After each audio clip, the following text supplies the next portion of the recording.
Hello everyone, and welcome to my Young and Restless official. I hope everyone is having a wonderful day. Before we begin, please hit the subscribe button and give this video a thumbs up.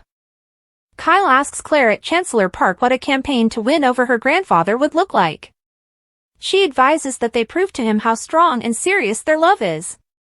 He is skeptical. Claire asks Kyle whether he is unwilling to put in the effort. Kyle reminds her of how much he loves her and admits that he doesn't know what he can do to persuade Victor. There is probably nothing they can do. Claire believes her grandfather simply needs the opportunity to spend time with them as a couple when his defenses are down. Then he realized how happy they make each other. They may take him on a picnic with Harrison. It may take a lot of picnics, but they will wear him down like waves on a rock. Kyle admires her optimism but cannot see this working.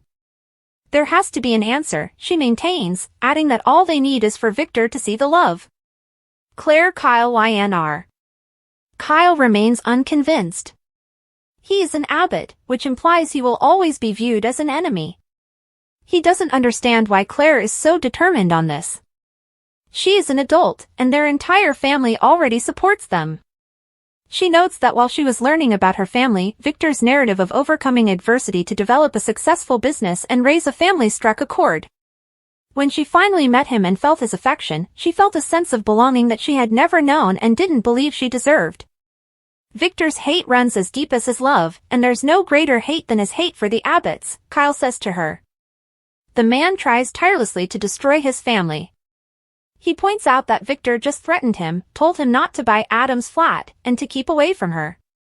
When there is so much hate, how can love change his mind? However, given how important this is to her, he will try. Kyle Claire Y&R. Claire informs Kyle that Nikki stated that this isn't only about Victor being a threat, it may be better if they calm things down. He's perplexed to hear Nikki tell them not to move in together. Claire assures him that she is on their side, but she believes they should proceed slowly because diving into this will only make matters worse. Kyle is worried that they would give in to Victor's demands. He complains that this connection feels like it's between three persons. They should make judgments based on what is best for them, not on Victor's emotions. When Kyle assures her that he will do anything for her, Claire says the rest of the challenge is on him.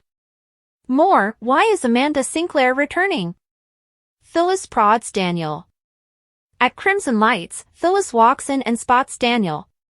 She tells him that she is merely buying coffee and not stalking him. Phyllis excitedly accepts his invitation to sit. Daniel acknowledges he's feeling better, but warns her not to ask him back to Abbott Communications. She claims she also wants to leave Abbott Communications. Daniel wonders if she's using reverse psychology. Phyllis declares that she was too good for Billy.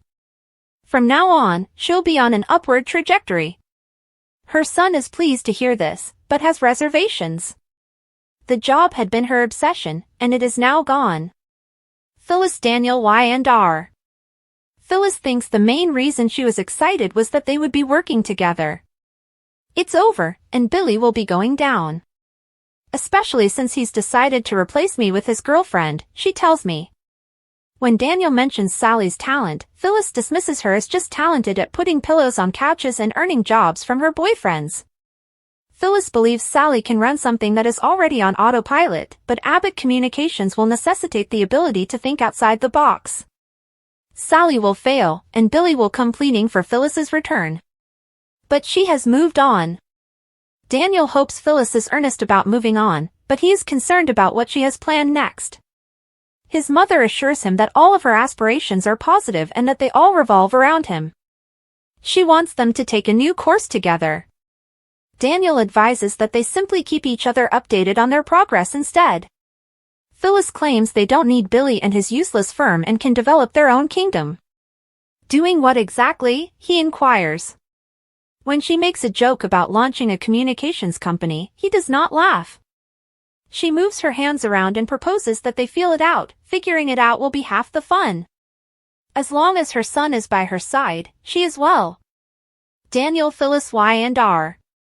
Daniel doesn't think Phyllis heard anything he said.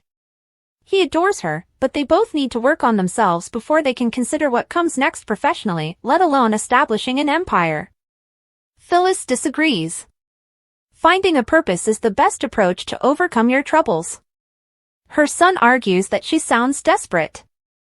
I need to feel relevant, she explains. She also wants Daniel to thrive in the same manner as Summer does, and she wants to help him discover his purpose. Daniel emphasizes that he is not emotionally prepared to consider what comes next. He's still grieving Heather and unable to move on. His mother says that focusing could help him fill the hole he is experiencing. Daniel realizes she will not let this go and assures her that if she discovers something that inspires her, she can bring it to him. If it stimulates an idea, he may think about it. Phyllis accepts the challenge and vows to rekindle the fire to help them begin a new life. Tessa begs Mariah for answers.